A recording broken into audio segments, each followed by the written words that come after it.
Cyndi Lauper was more than just a colorful pop star with rainbow hair and a powerful voice. She was a fighter from Queens, New York, who never forgot her working-class roots. Throughout her career, she had strong opinions about authenticity in music and wasn't afraid to speak her mind when she felt other artists weren't being genuine. Lauper believed in keeping things real. She once told a reporter in 1985 that she didn't care how famous someone was. If they were fake, she would call them out. This attitude led to several conflicts with other musicians throughout the 1980s. These weren't just simple disagreements about music styles. They were deeper fights about what it meant to be authentic, who deserved respect in the industry, and what real artistry looked like. Some of these conflicts happened in public, with millions of people watching on television. Others took place behind closed doors at industry events and recording studios. But all of them showed how passionate Lauper was about her beliefs and how willing she was to stand up for what she thought was right, even if it meant making enemies. The Smooth Operators, Hall and Oates. One of Lauper's most significant resentments was directed toward the Philadelphia duo Hall and Oates. Her problem with them wasn't about their musical abilities or their hit songs like Maneater. Instead, she was frustrated by what she saw as their easy path to success compared to her own difficult journey. The tension between them reportedly started in 1983 when both acts were climbing the music charts. Lauper had spent years performing in small, dirty clubs in New York City, fighting against sexism in the music industry and struggling to make ends meet. Meanwhile, Hall and Oates seemed to achieve massive success without facing the same hardships. According to people who worked in the music industry at the time, Lauper once heard "Man Eater" playing on the radio and complained that Hall and Oates could walk through doors that were slammed shut in her face. She felt it must be nice to have that kind of smooth privilege. What bothered her wasn't their talent, but how easily they seemed to achieve stardom. Lauper reportedly called their music "rich boy soul" and said it was passion-free professionalism for people who didn't want to feel anything real. She believed some artists had to earn their success through struggle and hard work, while others got it handed to them on a silver platter. The conflict came to a head when both acts were competing for Grammy nominations. At a music industry party in 1984, witnesses said that Lauper refused when Daryl Hall invited her to work together on a song. She later told her manager that she didn't make music with people who had never struggled for anything in their lives. Hall seemed confused by Lauper's coldness toward him and later described her as unnecessarily hostile in interviews. But for Lauper, Hall and Oates represented everything she disliked about the music business. People who had privilege but pretended it was artistry, who had smooth sailing but called it genuine achievement, and who found success without having to sacrifice anything for it. The comeback queen, Tina Turner. Lauper's frustration with Tina Turner was different from her other conflicts. This wasn't about lack of respect for Turner's abilities. Everyone knew Turner was incredibly talented. Instead, Lauper was upset about how the media treated comeback stories compared to new artists trying to make their mark. The problem started in 1984 when Turner's album Private Dancer was dominating news headlines, just as Lauper was trying to establish herself as a serious artist. Lauper felt that the music press and television shows were more interested in praising older artists for surviving difficult times than they were in supporting new talent. A former MTV executive remembered Lauper watching news coverage about Turner's comeback and complaining that Turner got praised for surviving, while newer artists got criticized for trying to arrive. Where was the fairness in that arrangement? Lauper wanted to know. What bothered Lauper wasn't Turner's talent or success, but what she saw as the media's wrong priorities. While Lauper was creating new sounds and challenging social norms with her music, Turner was receiving overwhelming praise for what Lauper called recycled greatness and nostalgia marketed as innovation. Lauper told music magazines that veterans got standing ovations just for showing up, while newcomers got picked apart for everything they did. This seemed unfair to her, especially when she was working so hard to bring something fresh and different to music. The rivalry got worse when both women were being talked about as comeback stories of the year. At an awards ceremony in 1985, people noticed that Lauper avoided Turner's backstage area. She later told journalists that she wasn't there to bow down to yesterday's queens. Turner seemed unaware of Lauper's bad feelings toward her, and even praised Lauper's unique energy in interviews.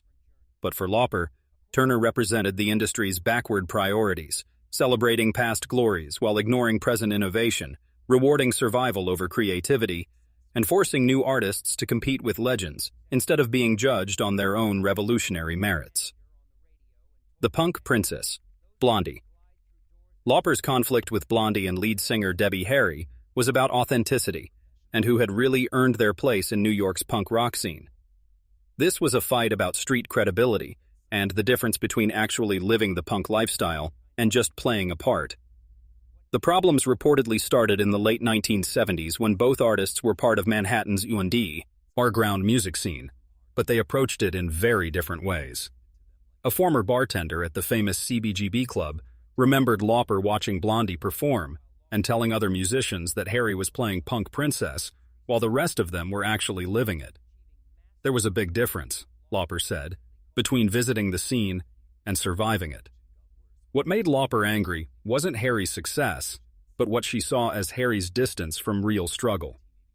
While Lauper had genuinely lived the broke artist lifestyle, sleeping in cheap apartments and scraping together money for food, Blondie was achieving mainstream success with what Lauper called sanitized rebellion and punk light for people scared of actual danger.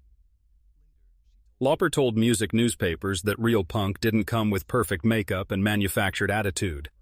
Many people understood this as a direct challenge to Harry's polished punk persona, which seemed too clean and calculated to represent the genuine struggle of the underground scene. The rivalry exploded when both acts were being labeled as New York punk pioneers by music journalists and historians. At a downtown club in 1983, witnesses said that Lauper stormed out during Blondie's set, later telling club staff that she wouldn't watch punk being turned into a fashion statement. Harry seemed unaware of Lauper's anger toward her, and later called Lauper talented but intense in interviews. But for Lauper, Blondie represented punk's commercialization, transforming genuine underground culture into something that could be easily sold, replacing authentic grit with calculated edge, and stealing credibility from artists who had actually lived the difficult lifestyle. The rock warrior, Pat Benatar. Lauper's contempt for Pat Benatar wasn't about vocal ability or musical technique. Both women were recognized as powerful singers. Instead, it was about manufactured toughness versus genuine resilience in the difficult world of female rock music. The feud reportedly started in 1983 when both singers were being positioned by their record companies as rock's female warriors, but through dramatically different images and personas. Lauper had a problem with what she saw as Benatar's constructed tough girl image. A former record executive remembered Lauper hearing "Love is a Battlefield" and complaining that Benatar was playing dress-up soldier while real women were fighting actual battles. That costume didn't fool anyone who had lived through real struggles, Lauper said. What made Lauper angry wasn't Benatar's vocal talent, but her constructed image. While Lauper had clawed her way through genuine hardship and industry sexism, Benatar was achieving rock credibility with what Lauper called boardroom-approved rebellion and aggressive posturing designed by male executives. Lauper told music magazines that toughness wasn't about wearing a leather jacket and having a choreographed attitude. Real toughness was about surviving when everything was against you. Music industry insiders recognized this as a devastating critique of Benatar's manufactured edge. The rivalry reached its worst point when both artists were competing to be seen as legitimate female rock stars. At a music industry convention in 1984, witnesses claimed that Lauper confronted Benatar directly, allegedly telling her that her tough girl act insulted every woman who had actually fought for something real. Benatar seemed shocked by Lauper's aggression and later called her unnecessarily combative in interviews. But for Lauper, Benatar represented everything wrong with how female rock stars were presented to the public, replacing authentic struggle with theatrical aggression, genuine empowerment with calculated rebellion, and real strength with packaged attitude. The all-girl band, the Go-Go's. Lauper's attack on the Go-Go's was perhaps her most controversial, because it questioned whether the all-female band could actually play their instruments well enough to deserve their success. This wasn't about supporting other women in music. It was a harsh criticism of their musical abilities. The conflict reportedly began in 1982 when both acts were being celebrated as groundbreaking female forces in music, but through very different approaches. Lauper had developed serious vocal and performance skills through years of training and practice, while she felt the Go-Go's were getting praise mainly because they were women working together, not because they were particularly skilled musicians. A former record producer remembered Lauper watching the Go-Go's perform and complaining that they could barely play their instruments but got praise because they were women together. That wasn't empowerment, Lauper said. That was lowered expectations. What triggered Lauper's anger wasn't their success, but what she saw as their weak musical foundation. She reportedly called their music amateur hour disguised as female empowerment and a novelty act mistaken for musical revolution. Lauper told music magazines that being women didn't excuse being mediocre. Many people interpreted this as her most brutal assessment of standards for female bands. She believed that women in music should be held to the same high standards as men, not given special consideration just because there were fewer female musicians. The rivalry got worse when both acts were being compared as pioneers for women in music. At an industry showcase in 1983, witnesses claimed that Lauper refused to appear on the same concert bill as the Go-Go's, later telling promoters that she wouldn't legitimize the idea that women didn't need to be excellent musicians. Belinda Carlisle, the Go-Go's lead singer, seemed hurt by Lauper's dismissal and later called her elitist and unsupportive in interviews. But for Lauper, the Go-Go's represented a dangerous precedent, accepting lower musical standards for women, celebrating collective mediocrity over individual excellence, and undermining serious female artists through novelty success. The Material Girl, Madonna. The most explosive conflict of all was between Lauper and Madonna. This became the most ideologically bitter female rivalry of the 1980s, with both artists representing completely opposite approaches to female empowerment and success in pop music. The war reportedly began in 1984 when both artists were revolutionizing female pop music through completely different philosophies about how women should present themselves and what female empowerment should look like. A former Warner Brothers record executive remembered Lauper watching Madonna's Like a Virgin music video and complaining that Madonna had turned female empowerment into a striptease. Everything that Lauper had fought for, she said, Madonna was destroying with calculated controversy. What horrified Lauper wasn't Madonna's ambition or desire for success, but her methods for achieving it. While Lauper had challenged gender norms through authentic self-expression and working-class values, Madonna was achieving global domination with what Lauper reportedly called fake liberation designed by focus groups and empowerment that actually serves male fantasies. Lauper believed that Madonna's approach to female sexuality and empowerment was actually harmful to women because it gave men what they wanted to see, rather than challenging their expectations. She felt that Madonna's provocative image and videos were designed to appeal to male desires rather than to genuinely empower women or change how society viewed female sexuality. This conflict represented a fundamental disagreement about how women should use their power and influence in the entertainment industry. Lauper believed in authenticity, working-class values, and genuine self-expression. She thought that real empowerment came from being true to yourself and challenging society's expectations, not from giving people what they wanted to see. Madonna, on the other hand, was willing to use controversy and sexual imagery to gain attention and power. She believed that controlling her own image and sexuality, even if it appealed to male fantasies, was a form of empowerment because she was the one making the choices. The conflict between these two approaches represented a larger debate that was happening in society about feminism, female sexuality, and what it meant for women to have power and control over their own lives and careers. The deeper meaning.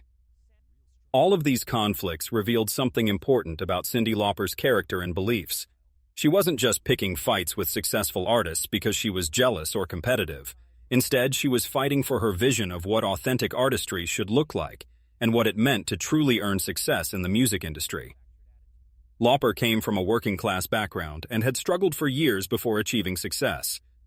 She had faced sexism, financial hardship, and rejection from record companies and music industry executives. When she finally made it, she felt that her success was earned through genuine talent, hard work, and staying true to her authentic self. When she looked at other successful artists, she applied the same standards to them that she applied to herself. If she felt that they had achieved success through privilege, manufactured images, or by giving audiences what they wanted rather than what was genuine, she saw that as a betrayal of what art and music should represent. Her conflicts weren't really about the other artists personally. They were about the different paths to success and what those paths said about the music industry and society as a whole. She was fighting for the idea that authentic struggle and genuine talent should be rewarded more than privilege, manufactured images, or calculated controversy. Whether Lauper was right or wrong in her assessments of these other artists is a matter of opinion. But her willingness to speak out about these issues, even when it made her enemies and might have hurt her own career, showed how deeply she cared about authenticity and fairness in the music industry. These stories also reveal the complex pressures that female artists faced in the 1980s. They were competing not just for commercial success, but for respect, authenticity, and the right to define what female empowerment and artistry should look like. Each artist had to navigate these pressures in their own way, and not everyone agreed on what the right approach should be. In the end, these conflicts show us a side of Cyndi Lauper that went beyond her colorful image and pop hits. They reveal an artist who thought deeply about authenticity, fairness, and what it meant to truly earn success in a difficult and often unfair industry. Whether you agree with her positions or not, her willingness to fight for her beliefs made her a more complex and interesting figure than her rainbow hair and fun-loving public image might suggest.